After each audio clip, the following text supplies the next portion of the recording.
साथियों नमस्कार। आज हम बात करेंगे जीवन की उस अत्यंत आवश्यक वस्तु की जो कि शरीर की रचना में महत्वपूर्ण भूमिका निभाती है। जी हाँ, आप बिल्कुल ठीक समझे, वो प्रोटीन है। प्रोटीन शब्द की जो व्युत्पत्ति है वो ग्रीक शब्द प्रोटियोस से हुई है। इसका अर्थ होता है प्राथमिक या अति महत्वपूर्ण। ये प्रोटियोज यानी जो प्रोटीन है वो अत्यंत महत्वपूर्ण है। रासायनिक रूप से अल्फा एमिनो अम्लों के बहुलक होते हैं। इनके प्रमुख स्रोत के अंतर्गत दूध, पनीर, दालें, मूंगफली, मछली, मांस, अंडा आदि प्रचुर मात्रा में प्रोटीन उपलब्ध कराते हैं। ये जीवन की मूलभूत संरचनात्मक एवं क्रियात्मक आधार बनाते हैं। अब हम एमिनो अम्ल को देखें। रासायनिक रूप से एमिनो अम्ल में दो क्रियात्मक समूह पाए जाते हैं। एक है एमिनो समूह, दूसरा है कार्बोक्सिल समूह। जो एमिनो समूह है वो क्षारकीय होता है और जो कार्बोक्सिल समूह है वो अम्लीय होता है। अब एमिनो अम्लों को हम अल्फा, बीटा, गामा और डेल्टा एमिनो अम्ल के रूप में वर्गीकृत कर सकते हैं। जैसा कि आप जानते हैं, किसी क्रियात्मक समूह वाले कार्बन से जस्ट पहले लगा हुआ कार्बन आपका अल्फा कार्बन कहलाता है। उसके बाद जो कार्बन आता है वो बीटा कार्बन, उसके बाद जो कार्बन आता है वो डेल्टा गामा कार्बन, फिर उसकी और नेक्स्ट जो चौथा कार्बन है वो डेल्टा कार्बन कहलाता है। तो जब एमीन समूह कार्बोक्सिलिक समूह के जस्ट बाद यानी उसके नेक्स्ट जो कार्बन है यानी अल्फा कार्बन पे लगा होता है तो ये अल्फा एमिनो अम्ल कहलाते हैं। और यदि एमीन समूह कार्बोक्सिल समूह के जस्ट बाद वाले कार्बन में ना होकर के उससे अगले कार्बन में लगता है यानी ये बीटा कार्बन से जुड़ा होता है तो ये आपका ये बीटा एमिनो अम्ल कहलाता है। इसी तरह यदि ये तीसरे कार्बन पे लगे तो ये गामा एमिनो अम्ल कहलाएगा और यदि ये चौथे पे लगे तो डेल्टा एमिनो अम्ल कहलाता है। इस तरह से हम कार्बोक्सिलिक समूह के बाद अल्फा कार्बन पे एमिनो अम्ल समूह लगेगा तो अल्फा एमिनो अम्ल कहलाएगा। यदि बीटा कार्बन पे लगेगा तो बीटा एमिनो अम्ल, और यदि गामा कार्बन पे लगेगा तो गामा एमिनो अम्ल, और यदि डेल्टा कार्बन पे लगेगा तो डेल्टा एमिनो अम्ल कहलाते हैं। ये एमीन समूह और कार्बोक्सिलिक समूह की आपेक्षिक स्थिति पर निर्भर करते हैं। जो प्रोटीन होता है, प्रोटीन के जलावरण के द्वारा केवल अल्फा एमिनो अम्ल ही प्राप्त होते हैं। इनमें बहुत से एमिनो अम्लों के जो नाम हैं वो परंपरागत यानी रूढ़ तरीके से रखे गए हैं।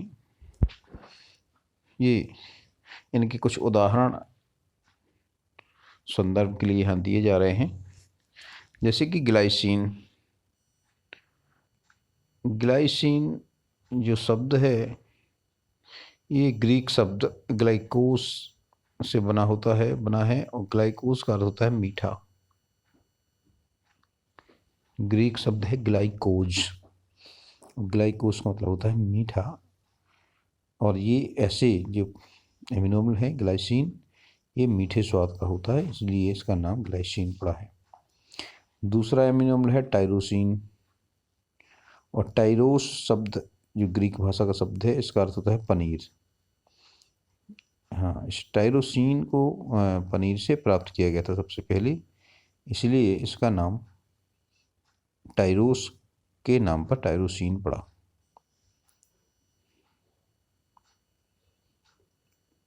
अब हम बात करें एमिनो अम्लों की अम्लीयता के आधार पर वर्गीकरण। चूँकि जैसा कि आप जानते हैं कि कार्बोक्सिल समूह अम्लीय गुण दर्शाता है, अम्लीय समूह है क्योंकि वो उसमें प्रोटॉन देने की प्रवृत्ति पाई जाती है। इसके विपरीत जो एमीन समूह है वो प्रोटॉन ग्रहण करने की प्रवृत्ति रखता है, अर्थात वो क्षारीय होता है। तो चूंकि अमीनो अम्ल में अम्लीय और क्षारीय ग्रुप दोनों ग्रुप होते हैं, यदि ये दोनों समान मात्रा में हैं, यानी अम्ल और क्षार दोनों समान मात्रा में हैं, यानी एक ग्रुप जो कार्बोक्सिलिक समूह है वो प्रोटॉन देता है और एमीन समूह प्रोटॉन लेता है, यदि दोनों की संख्या समान है तो ये अमीनो अम्ल उदासीन अमीनो अम्ल कहलाते हैं। यानी जिसमें कार्बोक्सिलिक समूह और एमीन समूहों की संख्या समान होती है वे उदासीन अमीनो अम्ल होते हैं, और जिनमें कार्बोक्सिल समूहों की संख्या एमीन समूहों की संख्या की तुलना में अधिक होती है तो वे अम्लीय अमीनो अम्ल कहलाते हैं। और इसके विपरीत यदि कार्बोक्सिल समूहों की संख्या एमीन समूहों की संख्या से कम होती है तो ये क्षारीय अमीनो अम्ल होते हैं। इस तरह से ये जो ऐसे अम्ल हैं जो अम्ल, क्षार और उदासीन तीनों की तरह हो सकते हैं। अब हम बात करें आवश्यक और अनावश्यक अमीनो अम्लों की, तो यहाँ पे आवश्यक यानी एसेंशियल अमीनो एसिड्स और नॉन एसेंशियल अमीनो एसिड्स इस आधार पर वर्गीकृत किए गए हैं कि वो भोजन में बाहर से लेना जरूरी है। इन अमीनो अम्लों का संश्लेषण शरीर में नहीं हो पाता, उनको बाहर से भोजन में लेना आवश्यक होता है, इसलिए हम उनको आवश्यक यानी एसेंशियल अमीनो एसिड्स कहते हैं। और जो अमीनो अम्ल शरीर में ही संश्लेषित हो सकते हैं उनको बाहर से भोजन में लेने की आवश्यकता नहीं होती है, इसलिए हम उन्हें अनावश्यक अमीनो अम्ल कहते हैं।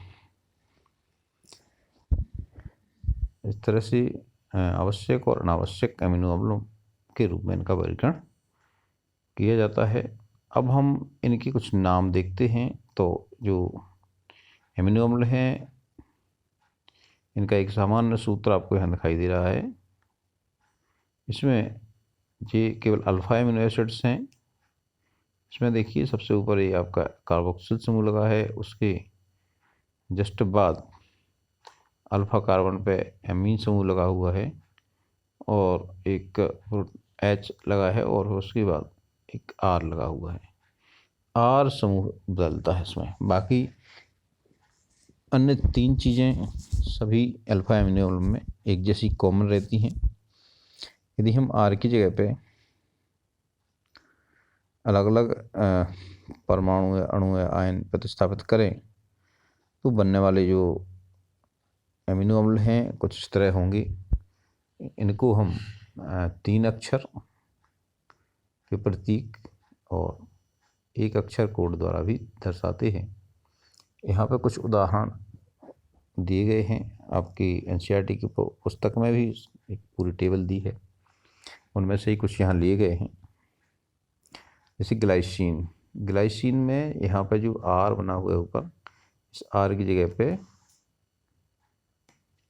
इस R के स्थान पे H होता है, यानी प्रोटॉन होता है, तो ये बन जाता है ग्लाइसिन। यहाँ पे देखिए इस R की जगह पे H लगा देंगे तो ये बन जाएगा ग्लाइसिन, और इसका 3 अक्षर का प्रतीक होता है Gl बाई, और 1 अक्षर का कोड होता है कैपिटल G। दूसरा है एलानिन। एलानिन में R की जगह प्रतिस्थापित किया जाता है CH3, यहाँ पे R की जगह पे हो जाएगा CH3, तो ये बन जाएगा एलानिन। इसका जो संकेत हुआ वो संकेत है ALN, और 1 अक्षर का कोड है कैपिटल A। बेलीन में R की जगह पे होता है CH3 होल ट्वाइस, इसका कोड है VAL और 1 अक्षर का कोड भी है। यहाँ पे हमने जो काली स्याही से इनको लिखा है ये एसेंशियल अमीनो एसिड्स हैं, इनका शरीर में संश्लेषण नहीं होता है। इनमें है बेलीन, बेलीन में आपका CH3 होल्ड ट्वाइस है। ल्यूसीन में ये समूह जुड़ा है CH2 CH CH3 2। इसका जो कोड है LEU है और एक अक्षर कोड L है। आइसोल्यूसिन, इसका R की जगह पे ये प्रतिस्थापन होगा CH3 ILE, इसका 3 अक्षर का संकेत है और I इसका 1 अक्षर का कोड है। आर्जिनिन में ये समूह रहता है, ARG इसका नाम है और कैपिटल R इसका संकेत है। लाइसिन, यहाँ देखें तो लाइसिन का ही आपको R की जगह पे ये CH2 4 यानी 4 कार्बन की CH2 वाली श्रृंखला होती है और लास्ट में एमीन समूह जुड़ा रहता है। लाइसिन है LYS और इसका संकेत होता है K। ग्लूटामिक अम्ल बहुत महत्वपूर्ण है, इसमें भी CH2 COH जुड़ा होता है R की जगह पे और 3 अक्षर का प्रतीक है GLU और संकेत है कैपिटल E। एस्पार्टिक अम्ल CH2 COH R की जगह पर जुड़ा होता है, इसका 3 अक्षर का प्रतीक है ASP और कोड है D। ग्लूटामिन का संकेत, ग्लूटामिन में R की जगह पे समूह जुड़ा रहता है CH2 C+O NH2 यानी में कीटोन युक्त रहता है ये। GLN इसका संकेत है और इसका कोड है Q। एस्पेराजीन, ये भी आपका कार्बोनिल समूह युक्त है, इसका ASN प्रतीक है और N इसका कोड है। थ्रियोनिन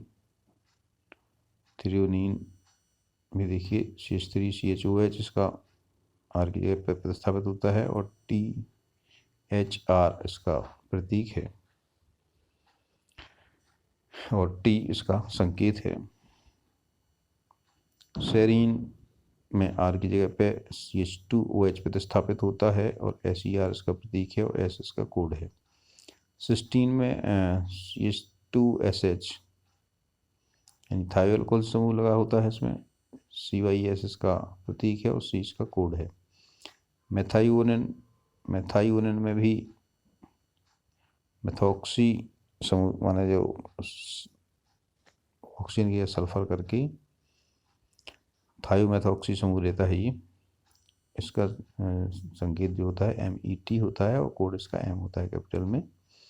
फेनिल एलानिन में CH2 C6H5 यानी फेनिल समूह रहता है, उसमें PHE 3 अक्षर का कोड है और 1 अक्षर का कोड कैपिटल F है।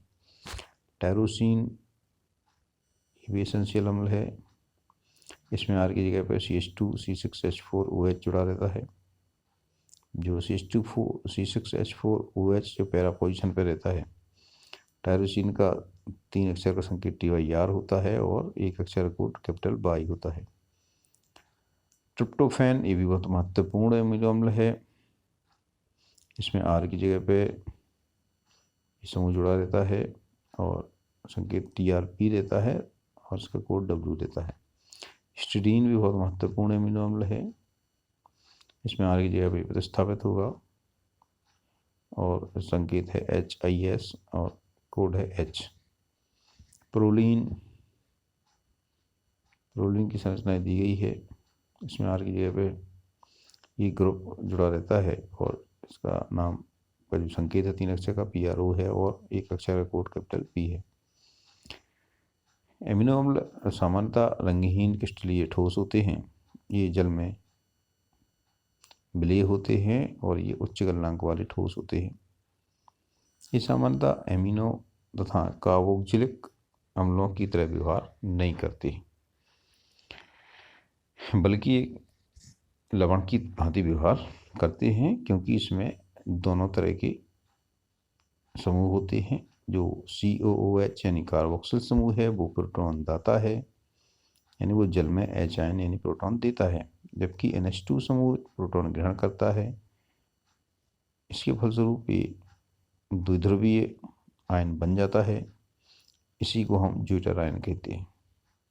यहाँ पे देखिए NH2 समूह में नाइट्रोजन के ऊपर जो लोन पेयर होता है, यहाँ पे एक इलेक्ट्रॉन स्नेही के रूप में प्रोटॉन आक्रमण करता है, तो ये NH3 बन जाता है।